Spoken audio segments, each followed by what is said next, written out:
නිදහස් සංවාද වැඩබිම පක්ෂ දේශපාලනයට එපිටි Transcends Party Politics. මුළු ලෝකයේම වැඩ දෙකයි කරන්නේ. විකුණනවා විකිනෙනවා. වෙන මොකුත් වෙන්නේ නැහැ. සියල්ල විකුණන්න පුළුවන් කියලා හිතනකොට කිසිවක් පවතින්නේ නැති නිසා ලෝකේ කඩා වැටෙනවා. ලෝකේ පුරාම මේ අරුබුදේ තියෙනවා. අපි දියුණු ලෝකයක් කියලා කිව්වට ඇත්තටම මානව ශිෂ්ටාචාරයටම අර ජනප්‍රිය වචනේ කියලා වෙලා තියෙනවා. මේ සන්දර්භය ඇතුලේ අද නිදහස් සංවාදයේ ඉදිරියට අධ්‍යාපනය යන කුමක්ද? ඊළඟට නිදහස් ලකුණු ඇතුලේ නිදහස් අධ්‍යාපනය යන කුමක්ද? නිදහස් අරගලය දිගටම නිදහස් සංවාද වැඩබිම තුල නැවත නිදහස් අධ්‍යාපනය වෙනුවෙන් මේ වෙනකොට රත්කරව්වේ ජිනරත්න හාමුදුරුව ඇතුළු 22ක් ඉන්නේ රිමාන්ඩ් බන්ධනාගාරයේ. සමහර විට උන්වහන්සේලා බන්ධනාගාරයේ සිට මේ වැඩසටහන YouTube හරහා බලන්නත් ඉඩ තියෙනවා. මීට කලින් නිදහස් සංවාද වැඩබිමට උන්වහන්සේ ඇතුළු විශ්වවිද්‍යාල ශිෂ්‍ය ශිෂ්‍යාවන් වරින් වර ගෙන්වලා අපි කතා කරුවා. එළියෙත් මේ කතාව දිගටම ගෙනිච්චා. සයිට මරගලය නැවතකොට මතක් වෙන්න ඕනේ. එක පැත්තකින් නිදහස් අධ්‍යාපනය රැක ගැනීම, පෝෂණය කිරීම, මේ හරහා රට ජාතිය සියල්ල නගා හිටවීම, ඇති නැති පරතරය අවම කර ගැනීම, නියම සමාජ සංවර්ධනය. අනිත් පැත්තෙන් ඊට එදිරි මර්ධනය. මේ සියල්ල මැද්දේ සංවාදයේ දිගටම. මගේ වම් පැත්තෙන් අන්තර් විශ්වවිද්‍යාල ශිෂ්‍ය බල මණ්ඩලයේ වැඩ බලන කැඳවුම්කරු උදාර සඳරුවන්. දකුණු පැත්තේ කැලණිය මහා ශිෂ්‍ය සංගමේ සමාජික ප්‍රගීත් නුවන් රත්නායක. දැන් ඔබ දෙපොළ වගේ සෑහෙන ප්‍රමාණයක් එක්ක මම කතා කරලා තියෙනවා කැමරා ඉදිරියේ. ඉදිරියට කතා කරලා තියෙනවා. අරගලයේ මර්ධනය එක දිගටම යනවා ඉතින්. ඒ තමයි ඉතිහාස කතාව. ඔබට අනුව දැන් රත්කරවි ජිනරත්න හාමුදුරුවෝ ඇතුළේනේ ඊටම කෙටියෙන් ආරම්භයක් විදිහට මොකක්ද ඔබට ප්‍රවරී තිබෙන වගකීම වැඩ බලන කැඳවුම්කරු හැටියට? මේ වෙලාවේ දැන් අන්තර් විශ්වවිද්‍යාල ශිෂ්‍ය බල මණ්ඩලයේ නායකයා විදිහට ඉන්න කැඳවුම්කරු ස්වාමීන් වහන්සේ සිරගත වෙලා ඉන්නේ. එතකොට ඒ ස්වාමීන් වහන්සේගේ අතින් ඉජුම් රාජකාරිය තමයි මොහොතේ මට පැවරලා තියෙන්නේ. එතකොට මේ ශිෂ්‍යාපාරයේ අරගලය, يعني ශිෂ්‍යාපාරය දශක 4ක් තිස්සේ අඛණ්ඩව අරගල කරා නිදහස් අධ්‍යාපනය ආරක්ෂා කරා. ඒ වෙනුවෙන් නායකත්වයෙන් දෙන වගකීම තමයි මට පැවරලා තියෙන්නේ. ඔබට හිතෙනවද දැනට අතීත අත්දැකීම් තියෙනවනේ ඔබට කලින් පරම්පරාවල මේ යන ගමන් මාර්ගේ හරි කියලා ඔබට හිතෙනවද? අරගලේ ගමන් මාර්ගය. ඔව් බොහොම නිශ්චිතව. ඒ කියන්නේ අපිට ඉතිහාසයේ අත්දැකීම් තියෙන ඕනේ තරම්. දැන් දවල පත්‍රිකාවේ ඉඳලා මේ මෑතකදී ආපු QWC පනත උසස් අධ්‍යාපන තත්සාධි කිරීමේ සහ ප්‍රතිතනය කිරීමේ පනත. මේ පනතත් මේ QWC පනතත් අකුල ගන්නවා කියලා කිව්වා මිසක් තාම අකුල ගත්තා කියලා තහවුරු කරලා නැහැ. එතකොට ඉතිහාසයේ ඉඳලම මේ වෙනකම් අධ්‍යාපන පෞද්ගලීකරණයට උත්සාහයන් මේ ධනපති ආණ්ඩුව විසින් ගත්තා. එතකොට දැන් මේ මොහොතේ ඒ උත්සාහයන් ගනිමින් තියෙනවා. එතකොට ඒ වෙනුවෙන් අරගල කරන එක තමයි ශිෂ්‍යාපාරී විදිහට මේ මොහොතේ කරමින් ඉන්නේ. දැන් ඔබලුත් මේ ප්‍රශ්න අහුවොත් එහෙම කැලණිය මහා ශිෂ්‍ය සංගමේ සමාජිකයෙක් හැටියට ඔබට දැනෙන්නේ මේ මොන වගේ ඓතිහාසික වගකීමක් ඔබට පැවරලා තියෙනවද කියලා? ඔව් නිශ්චිතවම අපි කතා කරනකොට ඉතිහාසයක් පුරාවට ඉතිහාසයෙන් පාඩම් ඉගෙනගෙන වර්තමානයේ අනාගතය හදාගන්න ව්‍යාපාරයක් විදිහට අපි මේ මොහොතේ ඉන්නේ අලුත් ජෙනරේෂන් එක. මිනිස්සුත් එක්ක ගැටෙන අලුත් ජෙනරේෂන් එකක් ඉන්නේ. එතකොට පැහැදිලිවම මේ වෙලාවේ අපිට තියෙන සංක්‍රාන්තික අවධියක්. එතකොට අපිට කියන්න බෑ මේ ඉතිහාසය අමතක කරලා අනාගතයක් හදාගන්න සහ ඉතිහාසයේම එහෙම් පිටින්ම අනාගතයට මේ ඔබවන වගේ කතාවක් අපිට කියන්න බෑ. පැහැදිලිවම අපි තියෙන්නේ ඉතිහාසයේ ඒ උගත් පාඩම් එක්ක වර්තමාන සමාජ සන්දර්භයත් එක්ක ගලප්පලා ඒ දේවල් අරගල කරලා ඒ දේවල් වර්තමාන සමාජයට ඔබින විදිහට ක්‍රියාත්මක කරන එක තමයි මේ මොහොතේ වගකීම වෙලා තියෙන්නේ අපිට. දැන් ඔබ දෙන්නම 20 ගණන් වල තරුණයෝ දෙන්නේ. විශ්වවිද්‍යාල වලට ගිහිල්ලා මේ ශිෂ්‍ය ක්‍රියාකාරකම් වල යෙදෙනකොට එකට පොද බැඳෙන්නේ. කණ්ඩායම් ගත වෙන්නේ, එකතු වෙන්නේ, සන්ධානගත වෙන්නේ බලහත්කාරයේද නැත්නම් දැනුමත් එක්ක ගොඩනැගෙන යම් අවබෝධයක් එක්කද? අර නවකවාදී ගැනත් මෙතනදී කතා කරන්න වෙනවා. කියන්නේ බලෙන්ද බඳවක. නෑ ඒක පැහැදිලිවම පොදු එකඟතාවයක් එක්ක තමයි යන්නේ. මොකද විශ්වවිද්‍යාල පද්ධතිය කියන්නේ නීති පද්ධතියකින් බැඳිච්ච සංවිධානයකට වඩා රීති පද්ධතියක් මතකින් පොදු එකඟතාවයන් එක්ක වැඩ කරන ආයතනයක් තමයි විශ්වවිද්‍යාල පද්ධතිය කියන්නේ. එතකොට අපි හදාගත්ත අපේ නිදහස් අධ්‍යාපනය, නිදහස් සෞඛ්‍ය, අයිතිවාසිකම් දිනා ගැනීම කියන මෙන්න මේ කතාවත් එක්ක තමයි අපි එකතු වෙන්නේ. එතකොට මොනම අවස්ථාවකදීවත් අපිට දැන් උදාහරණයක් විදිහට ගත්තොත් සයිටම් ඕනේ කියන මිනිස්සෙක් අපි මොනම වෙලාවකවත් බලහත්කාරයෙන්වත් අපිට සයිටම් විරෝධී රැලියකට සම්බන්ධ කරන්න බෑ. QAAC පනත ඕන කියන මිනිස්සෙක් අපිට මොනම අවස්ථාවකදීවත් QAAC පනත එපා කියලා අපි කරන රැලියකට සම්බන්ධ කරන්න බෑ. එතකොට පොදු එකඟතාවයක් එක්ක ඒ සහයෝගයත් එක්ක තමයි වැඩ කටයුතු සිද්ධ වෙන්නේ. ඔබෙන් මම මේ වෙනම ප්‍රශ්නයක් අහනවා. ඔබ නවකවාදීට එකඟද? නවකවාදීක අදහස් කරන්නේ අර මේ නිකන් සාමාන්‍ය තත්ත්වයක් නෙවෙයි ධනගස්සවල ලිංගික පීඩාවන්ට ලක් කරලා අර දැවන්ත ආක්‍රමණශීලී එහෙම නවකවාදයක් ඔබ අනුමත කරනවා. කිසිසේත්ම නැහැ. ඒ කියන්නේ අපි දකින දේ තමයි මේ සමාජය තුළේ මේ සමාජ ක්‍රමේ නිසාම මිනිස්සු ඕනෑ තරම් පීඩාවට ලක් වෙනවා. එතකොට විශ්වවිද්‍යාල පද්ධතියට නවක සහෝදරයෙක් එන්නේ මේ සමාජය තුළේ පීඩාවට ලක් වෙන. ඒ සහෝදරයා නැවත පීඩාවට ලක් කිරීම සුදුසුයි කියන එක අපි විශ්වාස කරන්නේ. ඔබ මොනවද විශ්වවිද්‍යාලයට ඇතුළු වෙන්නේ? මම විශ්වවිද්‍යාලයට ඇතුළු වෙන්නේ 2014 වර්ෂයේ. ඒතකොට ඔබට ඇත්තටම රැග්ගික තිබ්බද? ඔබේ පෙර පරම්පරාවන්ගෙන් එහෙම වැඩිහිටි ශිෂ්‍යයන්ගෙන් අයියලාගෙන් එහෙම රැග්ගික හම්බුණා නෑ. ඇත්තටම මෙතන නවක අනුරූපීතාවයක් තිබුණා. ඒ කියන්නේ අපි විශ්වවිද්‍යාලයට එන්නේ නවක ශිෂ්‍යයෝ විදිහට. ඒ වෙලාවේ විශ්වවිද්‍යාල පද්ධතියට අනුගත කිරීම සිද්ධ වුණා. අනුගත කිරීම. හිංසනයක් නෙමෙයි. නෑ ඒක කිසිම හිංසනයක් විදිහට අපි සලකන්නේ නැහැ. මොකද දැන් අද මට මෙහෙම සෝදරත් එක්ක කතා කරන්න පුළුවන් හැකියාව ලැබිලා තියෙනවා. මං හිතන්නේ අපි පුරුදුණු අපි හිටිය නවක අනුරූපීතාවය නිසා තමයි. ඔබට කොහොමද අත්දැකීම? ඔබ කැලණි විශ්වවිද්‍යාලය. ඔබ කියන්නේ පටන් ගන්න මොන විශ්වවිද්‍යාලයද? මම විවෘත විශ්වවිද්‍යාලය. විවෘත විශ්වවිද්‍යාලය. දැන් ඔබේ අත්දැකීම කැලණි විශ්වවිද්‍යාලයට ගත්තොත් ඇත්තටම ඔය කියන විදිහේ නවකවාදයක් කිසිසේත්ම ක්‍රියාත්මක වෙන්නේ නැහැ. ඒක පැහැදිලිවම අපිට කියන්න පුළුවන්.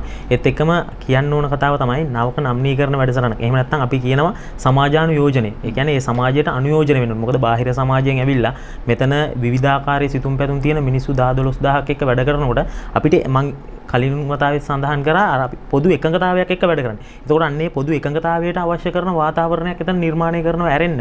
ඔය කියන විදිහේ නවකවාදයක් කුරුළුකමක් එහෙම කිසිම දෙයක් හිංසනයක් මොනම ආකාරයකින්වත් ක්‍රියාත්මක වෙලා නැහැ.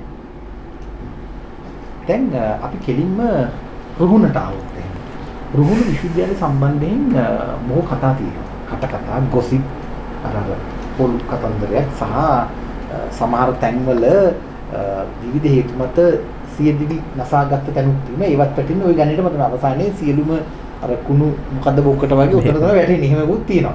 රුහුණ තත්ත්වෙ මොකක්ද අතට? රුහුණ විශ්වවිද්‍යාලයේ තත්ත්වය ගත්ත පස්සේ මේ වෙලාවේ ඉතාමත්ම අద్భుතකාරී වාතාවරණයක් තමයි තියෙන්නේ. මොකද අපි දැක්කා පහුගිය කාලේ අර වැටමාර සිද්ධි. ඒ කියන්නේ වැටමාර නාටකය කියලා අපි හැඳින්වුවොත් ඒක නිවැරදි. ඒ වැටමාර නාටකයේ රඟ දක්වලා ඒක අර උම්මන්තක උපකුලපති සුජීව අමරසේන මහත්තයා විසින් රචනා කරපු නාටකයේ තව දර්ශුදයන්ග සහෝදරයා දර්ශුදයන්ග කියන පුද්ගලයව දාගෙන රඟ දක්වලා රුහුණු විශ්වවිද්‍යාලය ඇතුලේ දැවැන්ත මර්ධනයකට ලක් කරා. මේ දැවැන්ත මර්ධනයකට ලක් කරපු අවස්ථාවේදී රුහුණු විශ්වවිද්‍යාලය ඇතුලේ දරුණු අර්බුද රාශියක් තිබුණා. අපි දැක්ක අර පාස්කු ප්‍රහාරය වෙද්දී අප්‍රේල් 21 පාස්කු ප්‍රහාරය වෙන මොහොතේ රුහුණු විශ්වවිද්‍යාලයට අදාළ සමසෞඛ්‍ය පීඨයේ සහෝදරවරු හිටියේ අඛණ්ඩ සත්‍යග්‍රහය. ඒ පීඨයට අදාළව ගැටලු විසඳ ගන්න කියලා. නමුත් අපි දැක්කා ඒ වගේම දැන් පාස්කු ප්‍රහාරයෙන් පසුව විශ්වවිද්‍යාලය ආරම්භ කරන මොහොතේ ඉඳලා සුජීව අමරසේන උපකුලපතිවරයා ලෑස්ති වුණා අලුත් නීති අරන් ඇවිල්ලා අලුත් මර්ධනයක් විශ්වවිද්‍යාලය තුළ ක්‍රියාත්මක කරන්න. ඒ මර්ධනේ මේ මොහොතේ වෙද්දිත් ක්‍රියාත්මකයි. අද වෙද්දිත් මේ මොහොතේ වෙද්දි මර්ධන සිද්ධි 300කට අධික ප්‍රමාණයක් රුහුණු විශ්වවිද්‍යාලය තුළ වාර්තා වෙලා තියෙනවා. උදාහරණයක් කිව්වොත් දැන් සිරගත කිරීම 77ක්. සිරගත කිරීම 77ක් වාර්තා වෙනවා. ශිෂ්‍යභාවය අහෝසි කිරීම 53ක් වාර්තා වෙනවා. නඩු පැවරීම 50ක් වාර්තා වෙනවා. සුජීව අමරසේන මට මතකයි ඔහු 2000 අවුරුද්දේ TNL වැඩසටහනකට අපි ගෙන්වනවා. මම තමයි වැඩසටහන මෙහෙවන්නේ. ඔහු කෙලින්ම අධ්‍යාපනයේ විකුණන වැඩේ තමයි හිටියේ ඉතින්. ඒ කියන්නේ 2000 අවුරුදු 19ක්. එන තාම ගේම් එකේ විදිහම යනවා. ඔව් මම උදාහරණයක් කියන්න දැන් අර සුජීව අමරසේන කියන උගලපතිවරයා 2001 2002 කාලය ඇතුළත මෞකිරි කළමනාකරණය කියලා පාඨමාලාවක් හඳුන්වලා දෙනවා වෛද්‍ය පීඨයට. ඒ පාඨමාලාව ලාභ අරමුණින් විකුණන පරමාර්ථයෙන් තමයි හඳුන්වලා දෙන්නේ. එතකොට මේ මොහොතේදීත් ඒකට විරුද්ධ වෙච්ච සහෝදරවරුන්ගෙන් පන්න පරිගන්න තත්ත්වයක් තිබුණා. පසු කාලීනව ඒ ශිෂ්‍යයන්ට අදාළව නඩු පෙරවීම කරා. නමුත් ඒ නඩු වලින් අධිකරණයේ තීරණය කරා අධිකරණයේ තීන්දුවක් ආවා මේ ශිෂ්‍යෝ සාධාරණයි උන්ට සාධාරණ ඉෂ්ට කරන්න කියලා.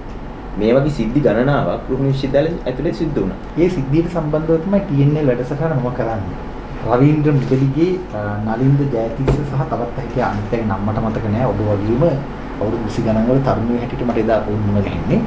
එදා තිබිච්ච තත්ත්වයක් මේකම තමයි. කියන්නේ අධ්‍යාපනයේ විකිණීමේ ක්‍රියාවලියක් රුහුණු කුලපතිවරයා දැන් උපකුලපතිවරයා. ඔව්. ඒ දවස්වල උපකුලපතිවරයා නෙවෙයි මට කියන්නේ 10 වෙනකොට මම කියන්නේ. කොහොම නමුත් තත්ත්වය පැහැදිලි. දැන් ඔබට අනුව කැලණිය මහා ශිෂ්‍ය සංගමය මේ වෙනකොට මේ නවක වදය සහ එළියෙන් තියෙන මර්ධනකාරී තත්ත්වයන් ඇතුළේම ඇති වෙන්න පුළුවන් අර්බුදකාරී තත්ත්වයන් නෙවෙයි ඇතුළෙත් ඇතිනේ විවිධ තත්ත්වයන්. ඒ කියන්නේ මොළ හොදලා ඇතුළට දාලා විවිධ ඒජන්ට්ස්ලා එහෙමනේ වෙන්නේ. අරගල භූමියක. දැන් මේ සියල්ල ගැන මේ මහා ශිෂ්‍ය සංගමයට තියෙනවද අවබෝධයක් මොනවද වෙන්නේ කියලා? පැහැදිලිවම අපි සාමාන්‍යයෙන් නවක අනුරූපිතා වැඩසටහන සම්බන්ධයෙන් කතා දැන් ගොඩක්ම යන්නේ ඔය ෆස්ට් ඉයර් බැච් එකක් ආවට පස්සේ ඔය නවක අනුරූපිතා වැඩසටහනත් එක්කනේ. ඒතකොට පැහැදිලිවම ඒ ෆස්ට් ඉයර් බැච් එකක් ආවයින් පස්සේ කැම්පස් එක ඇතුලේ විශ්වවිද්‍යාල පරිසරය ඇතුලේ අපි සංවාද සාකච්ඡා පැහැදිලිවම අපි අන්තර් විශ්වවිද්‍යාල ශිෂ්‍ය බල මණ්ඩලයේ කැඳවුම්කරු හාමුදුරුවෝ කලින් සහෝදරයා ඒගොල්ලෝ සම්බන්ධ කරගෙන පැහැදිලිවම අපි කරන මූලිකම සාකච්ඡාවක් තමයි නවක වදය කියන සාකච්ඡාව. අපි අන්තරේ විදිහට ගත්තේ නවක වදයත් එපා වදක පනතත් එපා. ඕන් ওই සාකච්ඡාව පැහැදිලිවම විශ්වවිද්‍යාල භූමිය ඇතුලේ විශ්වවිද්‍යාල පරිසරය ඇතුලේ ෆස්ට් ඉයර් බැච් එකක් ආවට පස්සේ සහ අනිකුත් ජ්‍යෙෂ්ඨ ශිෂ්‍යයන් සඳහා පැහැදිලිවම කරන සංවාදයක් තියෙනවා. ඒකත් එක්ක තමයි මහත් සංගමයේ දැනුවත්ව සහ මහත් සංගමයේ මැදිහත් වීමෙන් තමයි මේ සංවාද සාකච්ඡා මේ හැම එකක්ම නිර්මාණය වෙන්නේ විශ්වවිද්‍යාල පරිසරය ඇතුලේ. එතකොට දැන් මේ රත්කරවුගේ ජිනරතන හාමුදුරුවෝ ඇතුළු 22ක් ඇතුළට ගන්න එක රිමාන්ඩ් බාරයට ගන්න එක ගැන මම නිදහස් සංවාද වැඩබිමේදී විවිධ තර්ක විතර්ක ගොඩනගමින් ඊට එරෙහිව වැඩ කරනවා. දැන් ඔබට අනුව මේ සිද්ධිය කොහොමද සිද්ධ වුනේ? මොකද්ද සුළුමුළු කතාව? සුළුමුළු කතාව කියන්නේ පැහැදිලිවම අපි මේකේ එනවා යම්කිසි සන්දිස්ථානයකට එනවා මේ වැඩමාර පොල්ලේ කතන්දරේ. එතකොට ඒකේ වෛද්‍ය වාර්තා එළියට ඇවිල්ලා තියෙනවා. හැබැයි අපි දැක්කා මේ උදයංග සහෝදරයා එළියට ඇවිල්ලා මීඩියා ප්‍රෙස් එකක් තියලා මේ මට මේ විදිහට ලිංගික අඩත්තේට්ටම් වුණා. මේවට කවුරුවත් පියවර ගත්තේ නැහැ. මෙහෙමයි කියලා එයා මීඩියා ප්‍රෙස් එක කරලා හැරණ පමාවට අදාළ අපේ සහෝදරවරුන් සිරගත කිරීම කරලා ශිෂ්‍යභාවය අහෝසි කරලා ඒ වෙන්න ඕන සියලුම මර්ධන ක්‍රියාකාරීත්වය සිද්ධ වුණා. හැබැයි මේ වෛද්‍ය වාර්තාව එළියට ඇවිල්ලා දැන් මාස 2ක් 3ක් වෙන්නත් වෙනවා. හැබැයි අද වෙනකන් ඒවට අවශ්‍ය කරන කිසිදු ඒ ගත්ත ක්‍රියාමාර්ගයන් අකුලා ගන්න. ඒ කියන්නේ සහෝදරවරුන්ට සිද්ධ වෙච්ච අසාධාරණ දවස් 105ක් අපේ සහෝදරවරු 19 දිනේ සිරගත වෙලා ඉන්නවා බන්ධනාගාරේ. ඒ සහෝදරවරුන්ට රුහුණේ සම්බන්ධයෙන්. ඒතකොට දවස් 105ක් ඒ සහෝදරවරු සිරගත වෙලා හිටියා. ඊට පස්සේ දැන් ඒ සහෝදරවරුන්ගේ ජීවිතවලට කවුද වග කියන්නේ? මේ සහෝදරවරු අද වෙනකන් සභාපති සහෝදරයා, ලේකම් සහෝදරයා ඇතුළු සහෝදරවරු විශාල ප්‍රමාණයක් අද වෙනකන් ශිෂ්‍යභාවය අහෝසි වෙලා තියෙනවා. ඒ සහෝදරවරුන්ගේ ජීවිතවලට කවුද වග කියන්නේ? මෙන්න මේ ක්‍රියාමාර්ගත් මේ ප්‍රශ්න අරබුදත් එක්ක තමයි අපි අමාත්‍යාංශයේ උසස් අධ්‍යාපන අමාත්‍යාංශයේදී ඇමතිතුමා හම්බෙන්න යනවා. ඒ අවස්ථාවේදී දිගින් දිගටම කියන්නේ හරි අපිට සති දෙකක් දෙන්න අපි VC සර් ගෙනල්ලා ඔයාලට සාකච්ඡාවක් දෙන්න. හැබැයි ඒ VC සර් කවදාවත් සාකච්ඡාවට ආපු කෙනෙක් නෙමෙයි. ඒ නිසා තමයි අවසාන වශයෙන් වෙන කිසිම ක්‍රියාමාර්ගයකට වෙන කිසිම ක්‍රියාමාර්ගයක් ඇතෙන්ට අපිට අවසාන වශයෙන් තෝරන්න සිද්ධ වෙන ක්‍රියාමාර්ගය තමයි මේ අට්ටාල ක්‍රියාමාර්ගය. අපි ඒ වෙලාවේ පැහැදිලිවම උද්ඝෝෂණ කරන්න මිනිස්සුන්ගේ අදහස් ප්‍රකාශ කරන්න අයිතියක් තියෙනවා. අපි පැහැදිලිවම උසස් අධ්‍යාපන අමාත්‍යාංශය ඉස්සරහා ගත්ත නිශ්චිත තීරණයක් විදිහට අට්ටාලයක් ගහනවා. ඊට පස්සේ මාධ්‍ය සංදර්ශන ප්‍රමාණයක් කරලා ඒගොල්ලෝ ප්‍රශ්නෙට උත්තර දෙනවා වෙනුවට ඇවිල්ලා අට්ටාලේ කඩලා දාලා අට්ටාලේ හිටපු අපේ මේ අන්තර් විශ්වවිද්‍යාල ශිෂ්‍ය බල මණ්ඩලයේ කැඳවුම්කරු, භික්ෂු බල මණ්ඩලයේ කැඳවුම්කරු ඇතුළු 22ක් අත්අඩංගුවට අරගෙන තියෙනවා. අද මේ වෙනකොට ඒගොල්ලෝ රක්ෂිත බන්ධනාගාරගත කරලා තියෙනවා තවත් දවස් 14කට. ඔක තමයි මේ වෙනකොට තත්ත්වය තියෙන්නේ. දැන් අර මේ ඔය කියන වෛද්‍ය වාර්තා මොකක්ද? ඒ කියන්නේ රෝම විද්‍යාලයේ අර මොකද්ද මාර පොලිස් සිද්ධියට සම්බන්ධව. මේ වැටමාර තුළු සිද්ධියට සම්බන්ධව රුහුණු විශ්වවිද්‍යාලයේ උපකුලපතිවරයා විසින් පරිපාලනය විසින් නඩුවක් ගොනු කරනවා. මේ කවද්ද දිනේ? මේ වාර්තාව ඇවිල්ලා තින්නම් 2019 12/2 මේ වාර්තාවේ සඳහන් දිනේ. එතකොට දැන් මේ නඩුව ගොනු කරාට පස්සේ මේ වාර්තාව නිකුත් කරලා තියෙන්නේ 2019 8යි 13. මේ තමයි මේ වාර්තාව නිකුත් කළේ. එතකොට දැන් මේ අධිකරණයේ කියන්නේ අධිකරණයේ දාපු කියන්නේ මේ නඩුව ගොනු කරපු නඩුවේ ගොනු කරන ප්‍රධාන කාරණාව මතු කරන ප්‍රධාන කාරණාව තමයි ඒ සහෝදරයාට ලිංගික හිරිහැර වෙලා තියෙන්නේ. එතකොට මෙන්න මේ පිළිබඳ මේ වෛද්‍ය වාර්තාවෙන් පැහැදිලිව මොක්කු වෙනවා. එහෙම කිසිම අඩක්තේටම සිද්ධ වෙලා නැහැ කියලා. ඒක බොහොම පැහැදිලිව මෙන්න මේ ස්ථානවල ලකුණු වෙලා තියෙනවා.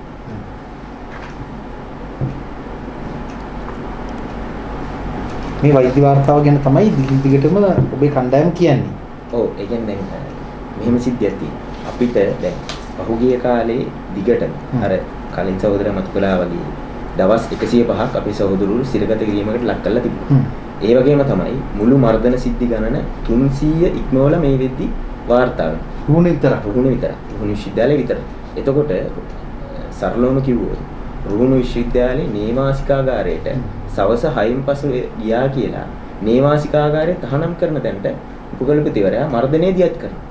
ඒ වගේම තමයි මේ ඊයේ පෙරේදා සිද්ධියක් වුණා. ඊයේ පෙරේදා වෙච්ච සිද්ධිය ඇතුළේදී රුහුණේ ස්වාමීන් වහන්සේලා රැඳී සිටින නේවාසිකාගාරයට ඇවිල්ලා කියනවා බොහොම පැහැදිලිව උපකුලපතිවරයා ප්‍රකාශ කරනවා විශ්වවිද්‍යාල භූමිය ඇතුලේ නායකයෝ දෙන්නෙක් ඉන්න බෑ. එක නායකයෙක් ඉන්න ඕනේ. මගේ යනට පිටින් වැඩ කරන කිසිම කෙනෙක් ඉන්න බෑ. ඒක බොහොම පැහැදිලි මේ උපකුලපතිවරයාගේ වැඩේ තමයි රුහුණු විශ්වවිද්‍යාලය ඇතුලේ ශිෂ්‍යාභාරය අතු ගාලා දානවා. එතකොට ඔහු ඒ මොහොතේ ඉඳලා මීට දැන් රනිල් වික්‍රමසිංහ මෛත්‍රීපාල සිරිසේනගේ හවුල් ආණ්ඩුවේ තමයි මේ උපකුලපතිවරයා බලයට පත් වෙන්නේ. ඒ බලයට පත් වෙච්ච මොහොතේ ඉඳලා අද වෙනකම් ගෝඨාභය රාජපක්ෂ මහත්තයාගේ ආණ්ඩුවේ රැකවරණය මැද ඔහු රුහුණු විශ්වවිද්‍යාලය තුළ මර්ධනය දිගින් දිගටම ක්‍රියාත්මක කරගෙන යනවා. අධිකරණ වාර්තා වලින් ඒ මර්ධනයට අදාළ කාරණු බොරු කියලා ඔප්පු වුණාද ඔහු ඒ මර්ධනය අකුල ගන්න සූදානම් නැහැ.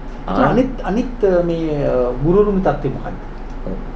කාර්ය මණ්ඩලය දැන් රුහුණු උපකුලපතිවරයා විසින් මේ වෙලාවේ දැන් ඔහුට විරුද්ධ වෙන ඕනෑම පාර්ශවයකට බලපෑම් කිරීමේ හැකියාවක් ඔහුට තියෙනවා. මොකද රුහුණු උපකුලපතිවරයා ඉන්නේ තනියම නෙමෙයි. රුහුණු උපකුලපතිවරයාත් එක්ක පහුගිය කාලේ රනිල් වික්‍රමසිංහලා මෛත්‍රීපාල සිරිසේනලා හිටගත්තා. මේ මොහොත වෙද්දී ගෝඨාභය රාජපක්ෂ මහත්තයලා මේ උපකුලපතිවරයාත් එක්ක හිටගෙන තියෙනවා. මෙන්න මේ නිසා තමයි දැන් අපි පොදුවේ මතු කරන කතාවක් තියෙන්නේ. මේ මර්ධනය කියන දේ ක්‍රියාත්මක වෙන්න ප්‍රධාන හේතුවක් තමයි ශිෂ්‍යාපාරයේ මර්ධනය. ශිෂ්‍යාපාරය රුහුණු විශ්වවිද්‍යාලය තුළින් අතු ගාලා දාන එක. ඒ වගේම තමයි නිදහස් අධ්‍යාපනය අහෝසි කරලා පෞද්ගලික විශ්වවිද්‍යාල ස්ථාපිත කරන එක. ඒ වෙනුවෙන් තමයි මේ මර්ධනයන් ක්‍රියාත්මක වෙන්නේ. ඒ නිසා මේ කිසිම ධනපති ආණ්ඩුවකට අවශ්‍යතාවයක් නැහැ. රුහුණේ ඇත්ත තත්ත්වය තේරුම් අරගෙන රුහුණේ මර්ධනය නවත්තලා අර අපේ සහෝදර සහෝදරියන්ට නිදහසේ අධ්‍යාපනය හදාරන්න වටපිටාවක් හදන්න කිසිම ඌමනාවක් මේ ධනපති ආණ්ඩුවලට නැහැ. ඔබ හිතන විදිහට මේ ශිෂ්‍යයා මේ පුද්ගලයා Tamanට මේ හිංසා කිරුවා කියලා පැමිණිලි කරන්න හේතුව ඒ පුද්ගලයාගේ මොකක් හරි අභ්‍යන්තරික ප්‍රශ්නයක්ද නැත්නම් ඔහුව කවුරුද මෙහෙවනවාද? ඒ කියන්නේ යූස් කරනවා. ඔව් අපි විශ්වාස කරන විදිහට දැන් ඔහුව අනිවාර්යෙන් මෙහෙයීමකට ලක් කරනවා. ඔහුව මෙහෙයීමකට ලක් කරගෙන තමයි රුහුණු උපකුලපතිවරයා ඇතුළු පරිපාලනීය නිලධාරීන් ඔහුව මෙහෙයවමින් තමයි මේ මර්ධනය ක්‍රියාත්මක කරගෙන ආවේ. ඒක තමයි අපි අර කලිනුත් සඳහන් කරේ. මේකේ දැන් වැටමාරපොළු නාටකයේ රචනා කළේ රුහුණු උපකුලපතිවරයා. ඒකේ රංගපාපු නළුවා තමයි මේ දර්ශ උද්‍යංග කියන පුද්ගලයා. මේ දර්ශ උද්‍යංග කියන පුද්ගලයාත් එක්ක මේ ශිෂ්‍යත් එක්ක ඔයගොල්ලෝ කතා කරේ නැද්ද? ඔබේ කණ්ඩායම. ඔබට මොන කතා කරලා ලැබුණේ නැද්ද? මොකද්ද මේ කරන්න කියලා ලැබුණේ නැද්ද? අපි දිගින් දිගටම උත්සාහ කරා. නමුත් ඒ සහෝදරයා ඒ සීල අවස්ථා මගහැරියා. මොකද ඔහු අපිට සමාජ ජාලාවල දිගින් දිගටම ශිෂ්‍යාභාරයට ප්‍රහාර එල්ල කරා. ඒ වගේම ওই සිද්ධිය වෙච්ච මුල් කාලය ඇතුළතදී රුහුණු උපකුලපතිවරයාගේ ආරක්ෂාව ඇතුව තමයි ඒ පුද්ගලයා ගමන් බිමන් පවා ගියේ. දැන් ඔහු විශ්වවිද්‍යාලය තුල ඉන්නවා. ඔව් විශ්වවිද්‍යාලය තුල අධ්‍යාපනය හදාරමින් ඉන්නවා. දැන් කැලණි විශ්වවිද්‍යාලය තුල ඔබේ කණ්ඩායම, ඒ කියන්නේ මහා ශිෂ්‍ය සංගමේ සමාජිකාවන් සෙසු එසේ නොවන ශිෂ්‍යාවන් සාමාන්‍යයෙන් අධ්‍යාපන කටයුතු කරගෙන යනවාද? එහෙම නැත්නම් අධ්‍යාපන කටයුත්තක් වෙන්නේ නැද්ද? පැහැදිලිවම අධ්‍යාපන කටයුතු සිදු කරනවා. සිදු වෙනවා. සිදු වෙනවා. එන්නේ සාමාන්‍ය දෛනික දේශන වලට සහභාගී වෙනවා. මෙහෙමයි. ඔය කතාව තියෙන්නේ 180 කතන්දරෙත් එක්ක තමයි ඕක එන්නේ. හැබැයි අපි කියන කතාව තමයි පැහැදිලිවම විශ්වවිද්‍යාල පද්ධතියක් ඇතුලේ අධ්‍යාපනය කියන්නේ අර ලෙක්චර් හෝල් එකට කොටු වෙච්ච මේ දෙන දේශනේම අනිත් පැත්තට පේපරේට ලියන විශ්වවිද්‍යාල විද්‍යාර්ථියෙක් නෙවෙයි. අපි එතනින් එහාට ගියපු මේ සමාජයත් එක්ක ගැටෙන්න පුළුවන්, මේ සමාජයත් එක්ක ගනුදෙනු කරන්න පුළුවන්, මේ සමාජෙ විනිවිද දකින්න පුළුවන් මිනිසෙක් දැනුමක් කිමිදලා මේ දැනුම් සාගරේ කිමිදිලා ඒ දැනුම හොයන්න පුළුවන් විද්‍යාර්ථියෙක් තමයි මේ හෙට ලෝකේ ලස්සන කරන්න පුළුවන් දැනුමක් හොයාගන්න පුළුවන් විද්‍යාර්ථියෙක් තමයි අපි විශ්වවිද්‍යාල ශිෂ්‍යයෙක් විදිහට දකින්නේ. එතකොට පැහැදිලිවම බොහෝ දුරට දේශන ශාලාවලට සම්බන්ධ වීමක් සිද්ධ වෙනවා. හැබැයි අපි කියන කතාව තමයි ඒ 180 ගෙනල්ලා හරි එහෙම නැත්නම් වෙන යම් නීති ගෙනල්ලා හරි ළමයින්ව දේශන ශාලාවලට කොටු කරන ඒ 180 නීතියටවත් ඒ කිසිම දෙයකට මහත් සංගමයේ විදිහටවත් අන්තරයේ විදිහටවත් කිසිම වෙලාවක අපිට එකඟ වෙන්න බෑ. දැන් කැලණි විශ්වවිද්‍යාලයේ උපකුලපතිවරයා අනෙක් දේශක කියන්නේ ගුරුවරු ලෙක්චරර්ස්ලා ඔබේ ශිෂ්‍ය සංගමයත් එක්ක එහෙම නැත්නම් ශිෂ්‍ය ශිෂ්‍යාව එක්ක සම්බන්ධයක් තියෙනවද? ඒ කියන්නේ සංවාදයක් ඇති කරගෙන තියෙනවද නැත්නම් පරස්පරයද තියෙන්නේ? මෙහෙමයි. ඒක සාපේක්ෂව සාතිශය බහුතරයක් මහත් සංගමයත් එක්ක ගනුදෙනු කරන මේ ආචාර්යවරු ප්‍රමාණයක් ඉන්නවා. හැබැයි අපි දන්න කතාව තමයි ආණ්ඩුවේ උවමනාව කරන ආණ්ඩුව මෙහෙවන පරිපාලන නිලධාරීන් යටතේ වැඩ කරන පිරිසකුත් ඉන්නවා. ඒක අපිට මොනම වෙලාවකවත් බැහැර කරන්න බෑ. එතකොට පැහැදිලිවම මහත් සංගමයත් එක්ක ගනුදෙනු කරන ඒ තියෙන හැම අවස්ථාවකටම සම්බන්ධ වෙන පිළිගත හැකි මට්ටමේ විශාල ප්‍රමාණයක් ඉන්නවා අපිත් එක්ක ගනුදෙනු කරන ඒවා නම් විදියට සඳහන් කරන්න බැරි තරම්. එතකොට ඊට සාපේක්ෂව ගත්තට පස්සේ බොහොම සුළුතරයක් ඉන්නවා ආණ්ඩුවේ උවමනාව වෙනුවෙන් පෙනී ඉන්න පිරිසකුත්. දැන් උදාර ඔබට අනුව දැන් පවතින තත්ත්වයන් එක්ක මොනවද මේ බලධාරීන්ට නිලධාරීන්ට ආණ්ඩුවට මේ වෙලාවේ කියන්නේ? මොනවද ඔබේ යෝජනා ඉල්ලීම් මොනවා කරන්න කියලා දැන් කියන්නේ? ඒක තමයි දැන් අර මේ අවදින මොහොත ගත්තට පස්සේ අපි දන්නවා මුළු ලෝක මට්ටමේ මේ ධනේශ්වර ක්‍රමයේ ඕසෝන් ස්තරේ සිදුරු වෙලා තියෙනවා. එතකොට දැන් ගෝඨාභය රාජපක්ෂ මහත්තයලා බලයට එද්දී මේ රටේ ජනතාව හිතුවා අලුත් ඉරක් වැවුවා. හැබැයි දැන් අර සිදුරුවිච්ච ඕසෝන් ස්තරයෙන් සැර හිරු රැස් පතිත වෙන්න පටන් අරගෙන තියෙනවා. ඒ නිසා තමන්ගේ හීන පිච්චෙන්න පටන් අරගෙන තියෙනවා. එතකොට මේ මර්ධනේ රුහුණු විශ්වවිද්‍යාලය තුළේ එන මර්ධනේ අපි පුදුම වෙන කාරණාවක් නෙමෙයි. ඒ වගේම කැලණි විශ්වවිද්‍යාලය තුළට එන මර්ධනේ අනිකුත් විශ්වවිද්‍යාල පද්ධතියේ එන මර්ධනේ අපි පුදුම වෙන කාරණාවක් නෙමෙයි. මොකද ආර්ථික ක්‍රමයේ බිඳවැටුණාට පස්සේ ආර්ථික ක්‍රමයේ ගොඩ ගන්න ක්‍රමෝපයන් නැති වුණාට පස්සේ පොදුවේ මේ தത്വයට මුහුණ දෙන්න සමාජයට සිද්ධ වෙනවා. මේ ඔවුන්ට ආර්ථික ක්‍රමයේ ගොඩ ගන්න බැරි වෙද්දී ඔවුන් පොදුවේ සටන් කරන බලවේග සියල්ලකටම මර්ධනය ඉලක්ක කරනවා. ඒ මර්ධනය තමයි මේ මොහොතේ ක්‍රියාත්මක වෙන්නේ. නමුත් අපි ශිෂ්‍යාපාරයේ විදිහට කියනවා. අපි දන්නා අවුරුදු 40ක ඉතිහාසයක් ඇතුලේ ශිෂ්‍යාපාරයේ ලේන් යකටින් මර්ධනය කරන්න බැරි වුණා. ඒක බොහොම පැහැදිලි.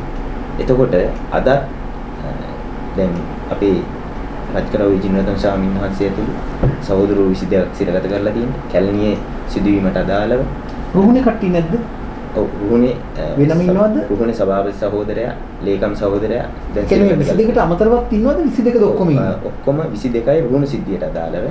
ඊට අමතරව කැලණියේ සිද්ධියට අදාළව 5 දෙනෙක් සිරගත වෙලා. ඒ ඔක්කොම 27 දෙනෙක් විශ්වවිද්‍යාල ශිෂ්‍යයෝ ඉන්න ඇතුලේ. ඒ වගේ තත්ත්වයක් තමයි තියෙන්නේ. එතකොට දැන් අපි කියන කතාව තමයි පොදුවේ අපි සටන් කරා නිදහස් අධ්‍යාපනයේ දිනාගන්න. නිදහස් අධ්‍යාපනයේ අයිතිය ආරක්ෂා කරන්න අපි සටන් කරනවා. ඒ වගේම තමයි මේ රටේ ජනතාවට පීඩාකාරී අනපනස් සම්මත වෙද්දී මේ රටේ ජනතාවගේ ජීවත් වීමේ අයිතිවාසික මුදුරගනිද්දී අපි කොන්දේසි විරහිතව සටන් කරනවා. මොකද අපි අද විශ්වවිද්‍යාල පද්ධතියට ඇවිල්ලා ඉන්නේ මේ රටේ අහිංසක අම්ල තාත්තලාගේ බදු මුදල් වලින් අධ්‍යාපන හදාරන ශිෂ්‍යයෝ තමයි මේ විශ්වවිද්‍යාල පද්ධතිය තුළ ඉන්නේ. ඒ නිසා ඔවුන්ගේ ජීවිත සුරක්ෂිත කරන වගකීම අපිට තියෙනවා කියන විශ්වාසය අපිට තියෙනවා. ඒ නිසා මේ මොන කොන්දේසියක් යටතේ වුණා ඉස්සරහට අපි දන්නවා මේ මර්ධනය තවත් තීව්‍ර වෙනවා. විශේෂයෙන්ම දැන් මේ මහමැතිවරණයෙන් පස්සේ එළඹෙන මහමැතිවරණයෙන් පස්සේ එන කාලේ ශිෂ්‍යාපාරයට විතරක් නෙමෙයි පොදුවේ සටන් කරන බලවේග සියල්ලකටම කොහොම අසීරු කාල සීමාවක් වේවි.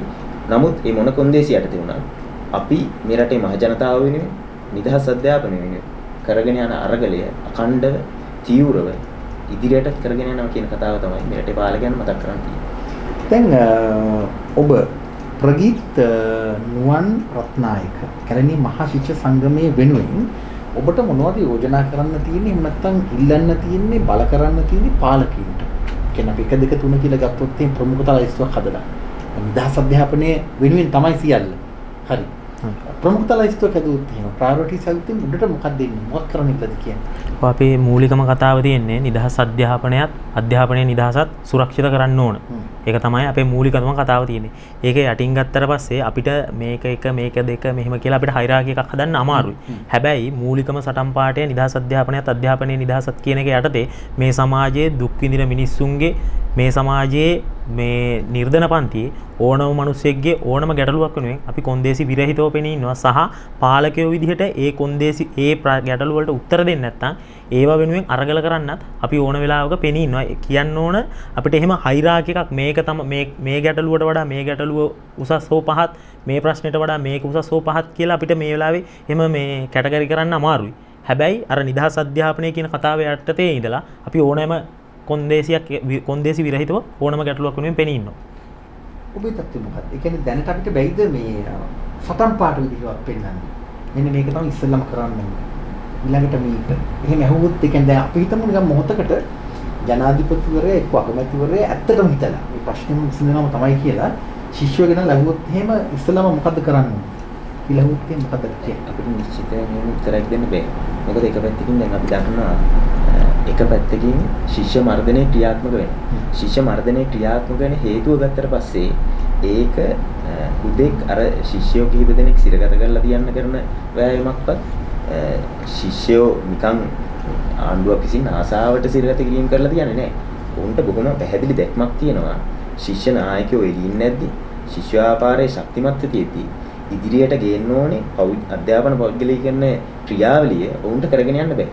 මම එහෙම කියන හේතුව තමයි මේ මොහොත වෙද්දී බන්දුල ගුණවර්ධන අමාත්‍යවරයා උසස් අධ්‍යාපන අමාත්‍යවරයා 2019 දෙසැම්බර් මාසෙදී කැබිනට් පත්‍රිකා 3ක් සම්මත කරගන්න උත්සාහ කරා. කැබිනට් පත්‍රිකා 3ක් සම්මත කරගන්න උත්සාහ කරා. ඒ එක පත්‍රිකාවක තියෙනවා නිදහස් අධ්‍යාපන ආයෝජන කලාප. එතකොට මේ නිදහස් අධ්‍යාපන අයව උත්සාහ කරා කියන්නේ සම්මත කරගත්තේ නැද්ද? ඔව් සම්මත කරගත්තා. ඒ කියන්නේ මේ මොහොත වෙද්දී හොරණ මිද්දෙනිය ප්‍රදේශයේ අක්කර 700ක ඉඩමක් ඒ සමාගම් මේ නිදහස් අධ්‍යාපන ආයෝජන කලාප නිර්මාණය කරන්න මිලදී අරගෙන ඉවරයි. එතකොට ඒ සියල්ල රජයේ අනුදැනුම යටතේ රජයේ ප්‍රාග්ධනය යොදවමින් සිද්ධ කරනවා. මහ ජනතාවගේ බදු මුදල් වලින් ඒ දේවල් සිද්ධ කරනවා. යටිතල පහසුකම් සංවර්ධනය කරන එක ඒ මේ නිදහස් අධ්‍යාපන ආයෝජන කලාප වලට අදාළව ඒ සියල්ල මහ ජනතාවගේ බදු මුදල් වලින් සිදු කරමින් පවතින. එතකොට ඒවා මේ මොහොතේ ක්‍රියාත්මක වෙමින් පවතින දේවල්. එතකොට පොදුවේ මෙහෙම තත්ත්වයක් තියෙද්දී අපි හිතන්නේ නැහැ මේ නිදහස් අධ්‍යාපනය ඒ කියන්නේ සහෝදරයා මගෙන් අහපු ප්‍රශ්නෙට උත්තර දෙනවා නම් අපිට තෝරා ගැනීම දීලා මොකද්ද 1 2 3 කියලා හුවත් අපිට පැහැදිලිවම නිශ්චිත උත්තරයක් දෙන්න බෑ. මොකද මේ සියල්ල කරන්නේ ජනතාවගේ අයිතිවාසිකම් මුදුර ගන්න, සටන් කරන බලවේග මර්ධනය කරන්න කියන එක තමයි අපේ පොදු අදහස. දැන් මර්ධනය දියත් කරන්නේ දෙන්නට උත්තර දෙන්න පුළුවන්. දැන් මර්ධනය දියත් කරන්නේ අරගලයක් කියන හින්දානේ. ඒතර අරගලය නිදහස් අධ්‍යාපනය වෙනුවෙන්. ඒතර ඒකේ අඩුතරම 1 2 3 කියලා අපිට හදාගන්න බැරි. දැන් 106ක් වෙන් කිරීම. එතකොට දැන් ඔය 2019 අන්තිමට බන්දුල ගුණවර්ධන හරහා සම්මත කරන මේ ගැසට් එක අවුට් කරන ගැසට් එක මේ කකුල ගන්න. ඒතර මේ සිද්ධි දැන් අර සයිටම් එකට කරා වගේ කළ යුතු දේවල් මේවා 1 2 3 කියලා කියන්න බැරිද? පුළුවන් නේද? ඒකෙදි මෙහෙමයි. ආපසු හරවාගත යුතු දේවල්. ඒකෙදි මෙහෙමයි අපිට මේ වෙලාවේ මේ ගැටලුව තමයි කියලා එකකට වටිනාකමක් දෙන්න මිම්මක් අපිට පෙන්නලා දෙන්න බෑ. මොකද මේ හැම ප්‍රශ්නයකින්ම පාලකයෝ නිර්මාණය කරන හැම ප්‍රශ්නයකින්ම දුක් විඳින්නේ මේ රටේ මේ ලෝකයේ දුක් විඳින මිනිස්සු. එතකොට අපිට කියන්න බෑ මේ පනත සම්මත කරොත් මිනිස්සු 100යි දුක් විඳින්නේ. මේ පනත සම්මත කරොත් මිනිස්සු 1000ක් දුක් විඳිනවා. මේ පනත සම්මත කරොත් මෙතනින් අවුරුදු 100කට බලපානවා. අන්න එහෙම අපිට මෙතන මේ වෙලාවේ මෙහෙම ඉඳලා අපිට එහෙම එක්කට යන්න අමාරුයි. හැබැයි අපි දන්න කතාව තමයි පාලකයෝ නිර්මාණය කරන හැම පනතකින්ම අපි දන්න කතාව තමයි පාලකයෝ නිර්මාණය කරන සාතිශය බහුතරයක් පනත් වලින් සිද්ධ වුණේ ඉතිහාසයේ ඉඳලා අද වෙනකන් මේ රටේ සුවහසක් දුක් විඳින මිනිස්සුන්ගේ බඩට පාර වැදිච්ච එක විතරයි. ඒ නිසා අපි කියන්නේ පැහැදිලිවම මේ ඒ එකින් එකට වර්ගීකරණයන් කරනවට වඩා හයිරාකි එකක් හදනවට වඩා පැහැදිලිවම ඒ මිනිස්සුන්ට විරුද්ධව හදන හැම පනතකටම විරුද්ධව අපි අරගල කරනවා කියන එක තමයි කියන්න තියෙන්නේ. එතකොට කොහොමද කවුරු හරි හිතාගන්නේ දැන් මේ වැඩසටහන බලන කෙනෙක් දැන් මොනව කරන්න කියලාද ඔබ කියන්නේ කියලා. කියන උදාහරණයක් විදිහට සමස්ත සමාජ ක්‍රමයේ වෙනසක්. අපි හිතමු දැන් තියෙන්නේ ප්‍රජාතන්ත්‍රවාදී ආකෘතිය. ඒ සමාජවාදී ආකෘතියකට මාරු කළ යුතුයි නම් මම යෝජනා කරලා කියන්නේ මෙහෙමද? එහෙම නැත්නම් මේ ආකෘතිගත වෙනසක් ඉල්ලනවාද? මොනව කරන්න කියලාද කියන්නේ? අර සහෝදරයා කලින් අහපු ප්‍රශ්නත් මේක සම්බන්ධයි. මෙහෙම අපිට කියන්න පුළුවන්. දැන් මුලින්ම මේ වෙලාවේ අපේ ශිෂ්‍යාභාරය මර්ධනය කරන්න. ශිෂ්‍යාභාරය මර්ධනය කරන්න අපේ ස්වාමීන් වහන්සේ ඇතුළු කැනංකර ස්වාමීන් වහන්සේ ඇතුළු සහෝදරවරු සිරගත කරලා තියෙනවා. එතකොට මේ මොහොතේ විශ්වවිද්‍යාල පද්ධතිය ඇතුලේ දරුණු මර්ධනයක් ක්‍රියාත්මක. ඒ කියන්නේ දැන් ප්‍රජාතන්ත්‍රවාදී අයිතිවාසිකම් සියල්ල උල්ලංඝනය කරලා තියෙනවා. ඒක පොදුවේ සමාජය ඇතුලේ ගත්තත් ඒ විදිහේ ප්‍රජාතන්ත්‍රවාදී අයිතිවාසිකම් සියල්ල උල්ලංඝනය කරලා තියෙනවා. අපිට ඒවා පෙළගස්සන්න බැරි වුණා. අපිට පැහැදිලිව කියන්න පුළුවන් මෙන්න මේ ප්‍රජාතන්ත්‍රවාදී අයිතිවාසිකම කියන එක මේ ධනේශ්වර ක්‍රමයේ තුල තියෙන යථාර්ථය. එතකොට ඒක පවා මේ ගෝඨාභය රාජපක්ෂ මහත්තයාගේ ආණ්ඩුව අහෝසි කරලා තියෙනවා. මූලිකවම ඒ ප්‍රජාතන්ත්‍රවාදී අයිතිවාසිකම මේ ජනතාවට ලබා දෙන්න ඕනේ. මේ ශිෂ්‍යයන්ට නිදහසේ හැසිරෙන එක, ශිෂ්‍යයන්ට නිදහසේ අධ්‍යාපනය හදාරන්න තියෙන අයිති. ඒ අයිතිවාසිකම් ලබා දෙන්න ඕනේ. ඒ වගේම තමයි අපි විශ්වාස කරනවා නිදහස් අධ්‍යාපනයේ නිදහසක් ආරක්ෂා වෙන්නේ මේ සමාජ ක්‍රමයේ වෙනසක් එක්ක කියන්නේ. එතකොට ශිෂ්‍යාභාරයත් බොහොම පැහැදිලිව අපි වාමාංශික දේශපාලනය කරන ශිෂ්‍යාභාරය කියන්නේ වාමාංශික දේශපාලනය කරන බහුජන ව්‍යාපාරය. එතකොට අපේ අදහසත් පොදුවේ මේ සමාජ ක්‍රමය ඇතුලේ වෙනසක් ඇති වෙන්න ඕනේ. මොකද මම අර කලින් මතු කරා වගේ මේ ධනේශ්වර ක්‍රමේ ඕසෝන් ස්තරේ මේ වෙලාවේ හිල් වෙලා ඉවරයි. සිදුරු වෙලා ඉවරයි. ඒ මොන අලුත් තිරක් පායනවා කියලා අපි හිතුවට නෑ වෙන දෛරම තමයි පායන්නේ. වෙනදටත් වැඩියෙන් හිරු රශ්මිය ඇවිල්ලා අපේ හීන පුච්චගෙන යන්න පටන් ගන්නවා. ඒක නිශ්චිතයි. ඔබ මේ ඔබේ සහෝදර ශිෂ්‍ය ශිෂ්‍යාවන්ට මේ වේදිකාවේ ඉඳගෙන මොකද්ද කියන්නේ? මොකද්ද ඔබ කියන්නේ? ඔව් පැහැදිලිවම කියන්න තියෙන්නේ අපි විශ්වවිද්‍යාලයකට එනකොට එන්නේ හීන පොදි බැඳගෙන. මොකද අපි විශ්වවිද්‍යාල පරිසරයට එන්න කලින් විශ්වවිද්‍යාලයක් කියන්නේ මේක, සරසවියක් කියන්නේ එහෙම අපි දැකපු අපි හිතින් මවාගත්ත යුටෝපියාවක් තිබ්බා. ඒක විශ්වවිද්‍යාල පරිසරයට ආවට පස්සේ ඇත්තට මේක සිහින ලෝකයක්. එහෙම නැත්නම් ඒක අපි කියනවා පරිකල්පනයක් විතරයි. කියන්න තියෙන්නේ විශ්වවිද්‍යාල පරිසරයට ආවට පස්සේ අපි විශ්වාස කරපු සහ අපි හොයපු විශ්වවිද්‍යාල පරිසරය ඇත්තට මේ ශ්‍රී ලංකාව සහ මේ ලෝකේ මේ වෙනකොට හැම විශ්වවිද්‍යාල පරිසරයක් මනුස්ස ළමයෙකුට ඉගෙන ගන්න පුළුවන් වාතාවරණයක් තියෙන විශ්වවිද්‍යාල පරිසරයක් බවට ලංකාවේ නම් කිසිදු විශ්වවිද්‍යාලයක් ඇති කියලා අපිට විශ්වාස කරන්න බෑ. මොකද මේ දිනෙන් දින සිද්ධ වෙන්නේ ළමයින්ගේ අයිතිවාසිකම් කප්පාදු වෙන එක, ළමයින්ගේ අධ්‍යාපන අවස්ථා කප්පාදු වෙන එක. මෙන්න මේ දේවල් තමයි අපිට කියන්න තියෙන්නේ. එන්න විශ්වවිද්‍යාලයකට අපිත් කැමති මේ සුවහසක් මිනිස්සු මේකේ බදු ගෙවන මිනිස්සුන්ගේ ළමයි විශ්වවිද්‍යාල වලට එනවා නම් අපිත් කැමති. මේක බලාගෙන ඉන්න ඕනෑම විශ්වවිද්‍යාල හෝ විශ්වවිද්‍යාල නොවේවා. ඕනම කෙනෙකුට කරන්න තියෙන්නේ අපිට මෙතනින් එහාට ගියපු දැවැන්ත අරගලයක් මේ සමාජයේ තියෙනවා. ඒ අරගලය කරනකොට විශ්වවිද්‍යාලද එහෙම නැත්නම් සාමාන්‍ය පෙළද උසස් පෙළද එහෙම නැත්නම් මේ වෙනත් උසස් අධ්‍යාපන ආයතනයකද කියන එක නෙමෙයි වැදගත් වෙන්නේ. මේ සමාජයේ හෙට දවස වෙනුවෙන් එහෙමත් නැත්නම් මේ ලෝකේ හෙට දවස අලුත් මාවතකට ගෙනියන ඒ මාර්ගය විවර කරගන්න අරගලයක් තියෙනවා. ඒ අපි හැමෝම එකතු වෙච්ච අරගලයක්. ඒ අරගලයට එකතු වෙන්න කියන කතාව තමයි කියන්න තියෙන්නේ. මොකක්ද ඔබට කියන්න තියෙන්නේ? දැන් අපේ සාකච්ඡාවට අමතරව ඔබ ළඟ තිබෙන වෙනත් වැදගත් තොරතුරු ඒ වගේම මේ වැඩසටහන බලන මේ ඔබේ කැලෑසී අයට, ශිෂ්‍ය ශිෂ්‍යාවන්ට, තරුණ අයට අවුරුදු 18 25 වගේ 26 27 රේන්ජ් එක ඔවුන්ට මොකක්ද ඔබට කියන්න තියෙන්නේ? පොදුවේ මේ වැඩසටහන බලන වැඩිහිටියන්ට පොදුවේ මිනිස්සුන්ට මොකක්ද ඔබට කියන්නේ? ඒක තමයි දැන් අර ගෝඨාභය රාජපක්ෂ මහත්තයා බලයට එද්දී ඔහු ජනතාවට විවිධාකාරයේ පොරොන්දු දුන්නා. හැබැයි දැන් අර අපිට මතු කරන්න තියෙන ප්‍රධානම කාරණා කීපයක් තියෙනවා. ඉතින් පළවෙනි එක තමයි දැන් 2015 අවුරුද්ද වෙද්දී මහින්ද රාජපක්ෂ ආණ්ඩුව ගෙදර යනවා. මේ මහින්ද රාජපක්ෂලාගේ ආණ්ඩුව ගෙදර යන්නේ නිකන් නෙමෙයි. ඒ වෙනුවෙන් ශිෂ්‍යාපාරය කරපු මැදිහත්වීමක් තිබුණා. ඒ වෙලාවේ ජනකසිස්ත සහෝදරවරු ඝාතනය කරා ගෝඨාභය රාජපක්ෂ මහත්තයා ආරක්ෂක ලේකම් විදිහට හිටියේ වෙලාවේ ආරක්ෂක මැදි විදිහට හිටියේ වෙලාවේ ඒ වගේම තමයි අනිත් සටන් කරන බලවේගවල අපි දන්නවා ඇන්ටනීලා මේ වගේ තව රතුපස්වල ජනතාව මේ වගේ මීතොට මුල්ලේ ජනතාව මේ වගේ බොහෝ පිරිසක් ඝාතනය කරන්න ගෝඨාභය රාජපක්ෂ මහත්තයලා කටයුතු කරා. මහින්ද රාජපක්ෂ මහත්තයලා කටයුතු කරා. මීතොට මුල්ලේ සිද්ධිය මොකද්ද? මීතොට මුල්ලේ කුණුකන්ද නාය යනවා. ඒ කුණුකන්ද නායන්න පෙර මීතොට මුල්ලේ කුණුකන්ද ඉවත් කරගන්න කියලා මහින්ද රාජපක්ෂ මහත්තයලාගේ ආණ්ඩුව කාලේ උද්ඝෝෂණයක් පැවැත්තුවා. ඒ උද්ඝෝෂණයට STF එක ධම්මලා විශේෂ කාර්ය බලකා සෙබළු ධම්මලා දරුණු විදිහට පහර දුන්නා. ඒ වෙලාවේ මාධ්‍යවල වුණත් ඒවට ඉඩ විවරුන්නේ නැහැ. හැබැයි දැන් ඒවැ ප්‍රතිඵලයක් විදිහට තමයි පස්සේ අර අහිංසක මිනිස්සුන්ට කුණු වලට යට වෙලා තමන්ගේ ජීවිතෙන් වන්දි ගෙවන්න සිද්ධ වෙනවා. එතකොට එක වෙලාවකදී ගෝඨාභය රාජපක්ෂ මහත්තයලා විතරක් නෙමෙයි. මෙහෙම මොකක්ද අරගලක ගැටුමක් වෙලා මේ ඝාතනයක් සිද්ධ වුණේ නැහැ මීතොට මුල්ලට අදාළ. ඔබ කියන්නේ අර කුණුකන්දට වැටි. මම ඒ කතාවට තමයි ඉන්නේ. එක වෙලාවකදී මොවුන් නිල විදිහට මිනිමර. තමන්ගේ නිල මැරියෝ ධම්මලා මිනිමර. එහෙම නැති වෙලාවක නිල නොවන මැරියෝ දාගෙන මිනිමර. ඒ වගේම අනිත් පැත්තේ සමාජ අර්බුද ගොඩ නැගෙන්න දීලා හොර රහසිගතව මිනිමර. ඒ රහසිගත මිනිමරුවක් තමයි අපි දකින්නේ මීතොට මුල්ලේ කුණුකන්ද නායකයා. මොකද ඒවා පැහැදිලිවම රජයට බැරගල යුතු අපරාධ. ඒවා රජයක් විසින් නවත්විය යුතු දේවල්. ඒ කියන්නේ ඒ නායයම සිද්ධියෙන් මිනිස්සු ඝාතනය වෙන්නේ වෙන මොකුත් නිසා නෙමෙයි. ඒ මොහොතේ මිනිස්සු උද්ඝෝෂණය කරමින් හිටියා. මේ කුණුකන්ද අයින් කරගන්න මේකෙන් අනාගතයේ විපතක් වෙනවා කියන එක ඔවුන්ට අවබෝධයක් තිබුණා. නමුත් ඒ වෙලාවේ පාලකයෝ විදිහට මහින්ද රාජපක්ෂ මහත්තයලා මොකද්ද කරේ? අපි දන්නවා දැන් කිරිපිටි ගෙන්නන එක. කිරිපිටි ගෙන්නන එක දන්නවා. මේ කිරිපිටි වල තියෙන විස රසායනික ද්‍රව්‍ය තියෙනවා කියලා දන්නවා. හැබැයි කිරිපිටි තහනම් කරන්නද වෙදි මොනවද අරන් තියෙන්නේ? ක්‍රියාමාර්ග. එතකොට අපි කියනවා මේ සියල්ල මිනිමරුම් තමයි. ඒ වගේම තමයි ග්ලයිෆොසේට්.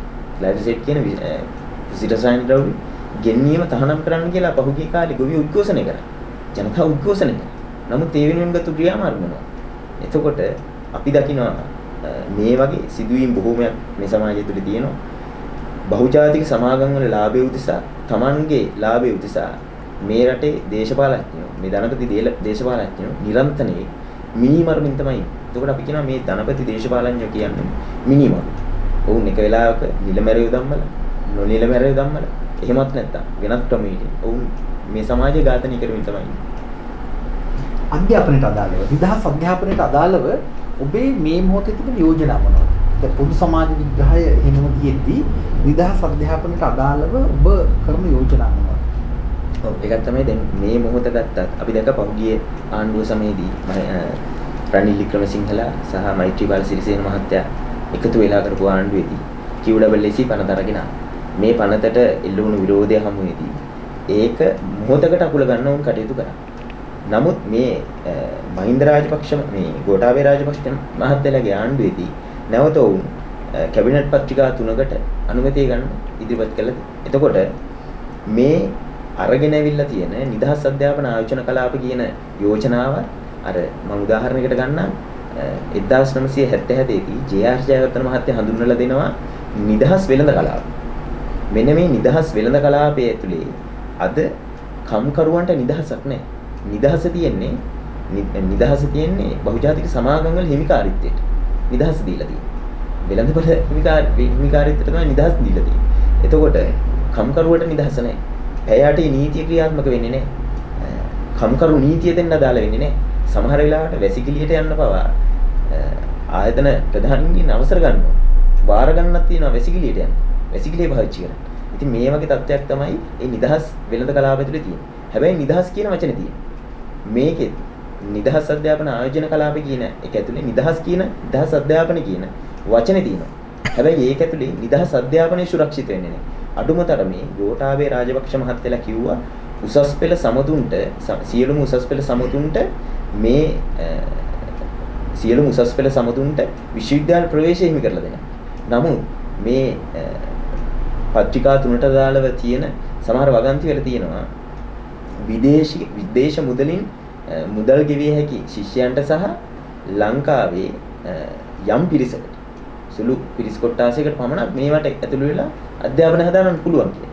ඒකට ඒව ඇතුලේ බොහොම පැහැදිලි අර ගෝඨාභය රාජපක්ෂ මහත්තයලා ගෙනාපු ආණ්ඩු කරනවායි කියලා පෙන්නපු ප්‍රතිපත්තිවල මේව ඇතුලේ ක්‍රියාත්මක කරගන්න බෑ. ඒවා මේ නිදහස් අධ්‍යාපනය හෝ යම් විදිහක අධ්‍යාපනයක් කරන මේව ඇතුලේ දෙන්න වුන් අසමත් වෙලා තියෙනවා. ඒ නිසා අපි බොහොම පැහැදිලි මේ අධ්‍යාපනය කියන කාරණාව ගත්තට පස්සේ මේ මොහොතේ තියෙන දැඩි අර්බුදයක. දැන් අපි දැක්කා අර පහුගිය කාලේ කිව්වා මුදල් තියන අයට පෞද්ගලික විශ්වවිද්‍යාලවල හරි ඉගෙන ගන්න තියෙනවා. හැබැයි අපි අහනවා ප්‍රශ්නයක්. විවෘත විශ්වවිද්‍යාලයේ යම් ගාස්තුවක් අය කරනවා. එතකොට විවෘත විශ්වවිද්‍යාලය ඇතුලේ ගාස්තුව එන්න වැඩි වෙනවා. එන්න ගාස්තුව වැඩි වෙනවා. එතකොට අපි අහන ප්‍රශ්නේ තමයි එහෙම පවතින්න පුළුවන්. ලාභ නොලබන මේ ආයතන විදිහට මුදල් ලයි කරන විශ්වවිද්‍යාල පවතින්න පුළුවන්. එහෙම පවතින්න බෑ. හොඳම උදාහරණ තමයි ඒකට මේ මොහොතේ තියෙන විවෘත විශ්වවිද්‍යාලය. විවෘත විශ්වවිද්‍යාල ඇතුලේ සියලු අධ්‍යාපන අවස්ථා කප්පාදු කරනවා. මේ රැකියානු විත්ති ගන්න අවස්ථා හිමි කරනවා. මේ වගේ තත්ත්වයක් තියෙනවා. ඒ නිසා අපි බොහොම පැහැදිලිව කියනවා අධ්‍යාපනය විකුණන වෙළඳකඩයි නිදහස් අධ්‍යාපනය ලබා දෙන අධ්‍යාපන ආයතනයයි දෙකම එකට පවතින්න බෑ. මොකද දැන් උදාහරණයක් විදිහට දන්සලකුයි අනිත් පැත්තේ තියෙනවා කඩයක්. මේ දන්සලේ කඩේ දෙකේම තියෙන එකම කෑම. එහෙම වුණාට පස්සේ අපි යන්නේ දන්සලට. දන්සල නැති කරොත් තමයි කඩේට ලාභ ගන්න පුළුවන්. ඒ නිසා මේ නිදහස් අධ්‍යාපනයට කතාවට අදාළ වෙන්නේ ওই කාරණාව තමයි. නිදහස් අධ්‍යාපනය ලබා දෙන රාජ්‍ය විශ්වවිද්‍යාල පද්ධතියකුයි පෞද්ගලික විශ්වවිද්‍යාල පද්ධතියකුයි තිබ්බොත් නිදහස් අධ්‍යාපනය පවතින විශ්වවිද්‍යාල අහෝසි වෙන්නේ නැතුව පෞද්ගලික විශ්වවිද්‍යාල වලට අදාළ වෙළඳපළක් නිර්මාණය කරගන්න බෑ. ඉතින් මේ ගෝඨාභය රාජපක්ෂ මහත්තයාගේ ආණ්ඩුව ලග්ලෑස්ති වෙන්නේ මේ අධ්‍යාපනය විකුණන වෙළඳ කඩවලට අර ආයෝජකයන්ට ලාභ විපල දෙන්න වැඩ කටයුතු කරගෙන යන තමයි උණු කටයුතු කරමින්. ඔබ අර දන්සල උදාහරණයක් භයානකයි. හැබැයි දැන් නිදහස් අධ්‍යාපනය කියන්නේ පොත් මුදලින් ඉගෙන ගන්න එකනේ. දන්සල කියන්නේ දැන් තියෙන මිනිස්සු නැති මිනිස්සු මුදලින් ඉගෙන ගන්න. ඔව් නෑ මම ඒක ගත්තේ. ඔබට මොනවද කියන්න තියෙන්නේ මේ නිදහස් අධ්‍යාපනය ආරක්ෂා කිරීම සඳහා කළ යුතු දේවල්? දැන් ඔහු කියන කාරණාවලට අමතරව උදාර කියන කාරණාවලට අමතරව මොනවද ඔබට මුතු කරන්න තියෙන්නේ? අධ්‍යාපනයට අදාළව. ඔව් පැහැදිලිවම අධ්‍යාපනයට අදාළව නිසා නිදහස් අධ්‍යාපනය කියන එක මේ මහ පොළොවේ ස්ථාපිත කරන්න නම් පැහැදිලිවම දැන් මේ තියෙන තත්ත්වයට වඩා අපිට විශාල ගුණාත්මක පරිවර්තනයකට යන්න වෙනවා. ඒ පරිවර්තනයකට යන්න අපි දන්නවා පාලකයෝ ඉතිහාසයේ ඉඳලා අද වෙනකන් මොනවාම අවස්ථාවකවත් රිදී බන්දේසියක දීලා අපිට මෙන්න ගන්න ඔයාලට මෙන්න නිදහස් අධ්‍යාපනය අපි දෙනවා. එහෙම නෑ. මොකද අපි දන්නවා වසරින් වසර ආරක්ෂක වියදම් සඳහා අයවැයෙන් වෙන් වෙන මුදල් ප්‍රමාණය වැඩි වෙනවා. ආරක්ෂාව සඳහා වෙන් කරන මුදල් ප්‍රමාණය. හැබැයි අධ්‍යාපනය සඳහා වියදම් කරන මුදල් ප්‍රමාණය අපි දන්න තාක් දුරකට කවදාවත් ඒව වැඩි වෙලා නැහැ. ඒව දවසින් දවස කප්පාදු වෙච්ච එක තමයි වෙලා තියෙන්නේ. අපේ තියෙන සටන් පාඩයකුත් අධ්‍යාපනය සඳහා දළ දේශීය නිෂ්පාදනයේ 106ක්වත් වෙන් කරන්න කියලා. හැබැයි ඒව කිසිම වෙලාවක මේගොල්ලෝ කරන්නේ නැහැ. එතකොට අපි දන්න කතාව තමයි නිදහස් අධ්‍යාපනය මේ මොනම හේතුවක් නිසාවත් පාලකයොන්ට මොකද මේ ලෝකේ තියෙන හැමදේම විකුණලා දැන් ඉතුරු වෙලා තියෙනවා මාකට් එකේ හොඳ තත්වයකට සෞඛ්‍ය සහ අධ්‍යාපනය කියන දෙක විකුණන්න. මොකද අපේ අම්මලා තාත්තලා මොන විදිහකට හරි මොන දේ විකුණලා හරි අඩුම තමන්ගේ වකුගඩුව විකුණලා හරි ළමයින්ට උගන්වන තත්වයකට අම්මලා ඇවිල්ලා තිනවා. ඒක පාලකයෝ දන්න නිසා ඒකට වෙළඳපොළ මිලක් නියම කරලා අධ්‍යාපනය විකුණන එක තමයි මේගොල්ලෝ මේ වෙලාවේ කරගෙන යන්නේ. ඒකට අවශ්‍ය කරන සියලුම පිඹුරුපත් සකස් කරලා ඒක තමයි ඒගොල්ලෝගේ මේ මාර්ගය වෙලා තියෙන්නේ. ඒ නිසා අපිට කියන්න තියෙන පැහැදිලිවම නිදහස් අධ්‍යාපනය සුරක්ෂිත කරගන්නවා නම් පැහැදිලිවම ඒක වෙනුවෙන් පෙළ ගැසිය යුතු අරගලයක් අපිට තියෙනවා. ඒ අරගලේ ජයග්‍රහණය කරන්න නැතුව අරගලයකින් තොරව මොනම වෙලාවකවත් පාලකයෝ අපිට නිදහස් අධ්‍යාපනය කියන එක ලබා දෙන්නේ නැහැ. ඒක ලබාගත යුතු දෙයක්. සංවාදයේ අවසන් කරන්න ඔබට උදාර සඳරුවන්ට අවස්ථාවක් දෙනවා. මොනවද ඔබට සංක්ෂිප්තයක් විතර කියන්න තියෙන්නේ? ඔව් ටිකක් තමයි දැන් අර මේ මොහොත කියන්නේ ශිෂ්‍යාපාරයට දැඩි මර්ධනයක් කෙල්ලුණු වෙලාව. අපි දකිනවා මේ මර්ධනය ශිෂ්‍යාපාරයට විතරක් නෙවෙයි. මේ රටේ සටන් කරන බලවේග වලට මේ මර්ධනය යම් පණිවිඩයක් දෙනවා. ඔබව ඉදිරියේදී ඔබේ අයිතිවාසිකම් උදුර ගන්න ඔබව මර්ධනයට ලක් කරන්න මේ ආණ්ඩු සූදානම් කියන පණිවිඩය ලබලා දෙනවා. මොකද දැන් අර අපි දැක්කා මම අර කල්ුත් මතු කළ කාරණාව 2015 දී මහින්ද රාජපක්ෂලා ඉබේ ගෙදර ගියානේ. ශිෂ්‍යාපාරයේ කරපු දෙවන්ත අරගලයක් හමුවේ ශිෂ්‍යාපාරයේ ගොඩනගපු දැවැන්ත විරෝධයක් හමුවේ තමයි මහින්ද රාජපක්ෂ මහත්තයාට උනා ගෙදර යන්න උනේ. දැන් මේ මොහොතේ අපිට ගෝඨාභය රාජපක්ෂ මහත්තයලා බලයටපත් වුණාට පස්සේ ඔවුන් විවිධ උපක්‍රම පාවිච්චි කළා. ශිෂ්‍යාපාරයට සාකච්ඡා දීලා ශිෂ්‍යාපාරේ හුරතල් කරලා මේ ප්‍රශ්න විසඳ ගන්න පුළුවන් කියලා උන් හිතුවා. නමුත් ශිෂ්‍යාපාරයට හැටියට අපි අරගෙන ගිය සටන් ක්‍රියාමාර්ග ඇතුලේ අපිට විසඳුම් නොලැබෙද්දී අපේ ක්‍රියාමාර්ග අපි තීව්‍ර කරා. ඒවත් එක්ක ඔවුන්ට දිගින් දිගට මේක කරන්න අසමත් වුණා. ඊට පස්සේ අන්තිමට දැන් ආණ්ඩුවේ හැව ගැලවිලා තියෙනවා. දැන් ඇත්ත සර්පය එළියට පේනවා. මොකද මේ ඇතුලේ ඉන්නේ කියන එක කියලා. දැන් ඔන්න එළියට පේන්න පටන් අරගෙන තියෙනවා. ඒ නිසා ශිෂ්‍යාපාරයට පුළුවන් ඔය ඕනෑම දේශපාලන පක්ෂය ශිෂ්‍යාපාරය මර්ධනය කරනවා නම් මේ රටේ ජනතාවගේ අයිතිවාසිකම් අහෝසි කරනවා නම් ඒ වෙනුවෙන් මේ සමාජය පෙළගැස්වීමේ හැකියාව ශිෂ්‍යාපාරයට තියෙනවා. ඒ වගේම තමයි අපි ඉතිහාසයේ ඉඳලම මට කියනවා පණිවිඩයක් මේ ශිෂ්‍යාපාරයේ විදිහට මේ රටේ ජනතාවට දෙන්න. අපි දැන් පහුගිය සයිටම් අරගලයේ කාලය තුලේ අපි ජනතාව අතරට ගියා. අපි ගියා ගම් බිම් වලට ගියා. يعني ගම් දක්වා අපේ අරගලය අපි අරගෙන ගියා. සමහර වෙලාවට අපි මරණාධාර සමිති වලට ගිහිල්ලා අපේ දැනුවත් කිරීම කරා. අපි හැම වෙලාවකම මේ රටේ ආත්මීය ජනතාවට කිව්ව පණිවිඩයක් තිබ්බා. අපි සංවිධානය වෙන්න ඕනේ. අපි සංවිධානය වෙන්න ඕනේ. අපේ අයිතිවාසිකම් වෙනුවෙන් අපි සංවිධානය වෙන්න ඕනේ. නිදහස් අධ්‍යාපනය තහවුරු කරගන්න අපි සංවිධානය වෙන්න ඕනේ. නිදහස් සෞඛ්‍ය තහවුරු කරගන්න අපි සංවිධානය වෙන්න ඕනේ. අපේ අයිතිවාසිකම් දිනා ගන්න නම් අපේ යහපත් ජීවිතයක් ගැන අපි දකින හීනේ යථාර්ථයක් කරගන්න නම් අපි සංවිධානය වෙන්න. මේ කතාව අපි කිව්වා. අපි කියනවා මේ මොහොත කියන්නේ ජනතාවගේ වෙලාව. ශිෂ්‍යාපාරයත් එක්ක එකට හිටගෙන මේ අරගලයේ තීව්‍ර කළ යුතු මොහොත තමයි මේ මොහොත. ඒ නිසා අපි මේ රටේ ජනතාවට ආදරයෙන් ආමන්ත්‍රණය කරනවා මේ මොහොතෙන් අපිත් එක්ක එකතු වෙන්න.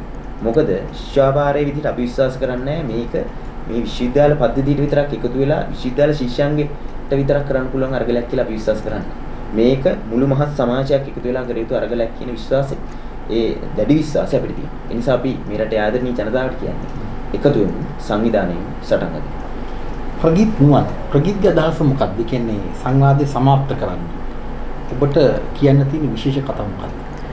විශේෂ කතාව කියන්නේ අපේ උදාර සහෝදරයා සඳහන් කරා වගේම පැහැදිලිවම අපි දන්න කතාවක් තියෙනවා. ඒ කතාව ඉතිහාසයේ ඉඳලා අද වෙනකන් ශිෂ්‍ය ව්‍යාපාරය ගත්තත් ශිෂ්‍ය ව්‍යාපාරයේ මේ පැත්තෙන් අරගල කරනකොට අරගල කරන්න හේතු වෙච්ච වටපිටාව පසුබිමක් තිබ්බා. ඒ පසුබිම දිනෙන් දින පාලකයෝ තීව්‍ර කරලා තියෙනවා අද වෙනකොට. ඒක ඉතිහාසයේ සිට අද දක්වා ඒක එහෙම තමයි. එතකොට දවසින් දවස තමන්ගේ අද වෙනකොට පාලකයෝ තමයි තීරණය කරන්නේ මිනිස්සයා හුස්ම ගත යුතුද නැද්ද? මිනිස්සෙක් යන්න ඕන පාර මොකද්ද? කන්න ඕන මොකද්ද? අඳින්න ඕන මොකද්ද? කියන තත්ත්වයට එනකන් අද වෙනකොට පාලකයෝ තීරණය කරන තත්ත්වයට ඇවිල්ලා තියෙනවා. එතකොට අන්න ඒ වගේ සමාජයක් ඇතුලේ අපි මොන විදිහකටවත් අපිට විශ්වාස කරන්න බෑ මානවයාගේ ඉතිහාසය ලස්සන හෙට දවසක තියෙයි කියලා. එතකොට ඒක තියෙන්නේ දවසින් දවස පරිහානිගත වෙන තැනක. එතකොට කැලණිය විශ්වවිද්‍යාලය ගත්තත්, කොළඹ විශ්වවිද්‍යාලය ගත්තත්, ජයවර්ධනපුර විශ්වවිද්‍යාලය ගත්තත්, විවෘත විශ්වවිද්‍යාලය ගත්තත් අනෙක් සෑම විශ්වවිද්‍යාලයක් ඇතුළේම තත්ත්වය එහෙම තමයි. මේ පාලකයෝ නිර්මාණය කරන ඒ තත්ත්වයන් එක්ක පාලකයෝ නිර්මාණය කරන ප්‍රතිපත්තිත් එක්ක අධ්‍යාපන ශාස්ත්‍රය දිනෙන් දින කඩාන වැටලා තියෙනවා. අධ්‍යාපන ශාස්ත්‍රය විතර නෙමෙයි. සෞඛ්‍ය ශාස්ත්‍රය, ආර්ථික ශාස්ත්‍රය ඒ මිනිස්සුන්ගේ අප හැම ශාස්ත්‍රයක්ම මේ වෙනකොට කඩාන වැටලා ඉවරයි. එතකොට අපිට කියන්න තියෙන කතාව තියෙන්නේ අපි අන්තර් විශ්වවිද්‍යාල ශිෂ්‍ය බල මණ්ඩලයේ විදිහට, භික්ෂු බල මණ්ඩලයේ විදිහට, මාස් සංඝම් විදිහට අපි දිගින් දිගටම කරේ අරගල කරපු එක. ඒකට හේතුව මේ ලෝකේ මේ රටේ දුක් විඳින සුවහසක් මිනිසුන්ගේ හෙට දවස ලස්සන කරන්න. එතකොට අපි කියන්න තියෙන්නේ අපි මේ සටන් කරන හේතු විශ්වවිද්‍යාල ප්‍රජාවට විතරක් ආවේනික වෙච්ච විශ්වවිද්‍යාල ප්‍රජාව විතරක් සංවේදී වෙන ප්‍රශ්න නෙමෙයි. මේවා මුළු මහත් සමාජයකට බලපාන ප්‍රශ්න වෙනුවෙන් තමයි අපි අරගල කරලා තියෙන්නේ. එතකොට අපි කියන කතාව තමයි අර සයිටම් විරෝධී සිසු ජන ව්‍යාපාරය හැදුවා වගේ අපේ කතාවක් තිබුණා. අපි කිව්වේ එන්න මේ දන්වැලේ පුරුක් වෙන්න අපි හෙට ලෝකේ ලස්සන කරන්න එන්න කියලා තමයි අපිට ආරාධනා කරන්න තියෙන්නේ. ලෝකේ ලස්සන කරන්න. ලෝකේ වඩා යහපත් තැනකට ඔසවා තබන්න එකතු වෙලා වැඩ කරමු. වම්පසින් අන්තර් විශ්වවිද්‍යාල ශිෂ්‍ය බල මණ්ඩලයේ වැඩ බලන කැඳවුම්කරු උදාර සඳරුවන්, දකුණු පසින් කැලණි මහා ශිෂ්‍ය සංගමේ සමාජික ප්‍රගීත් නුවන් රත්නායක. අපි නැවතත් මේ විදිහට මුණ ගැහෙමු. අධ්‍යාපනික වැඩමැද්දේ අරගල මැද්දේ මෙහිම මුණ ගැහිම සතුටක් ඔබේ පැමිණීම ගෞරවයක්.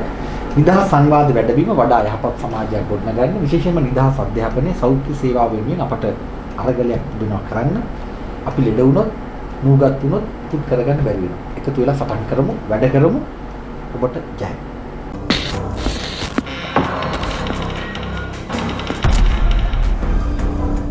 නිදහස් සංවාද වැඩබිම පක්ෂ දේශපාලනයට එපිටි ට්‍රාන්සෙන්ඩ්ස් පාටි පොලිටික්ස්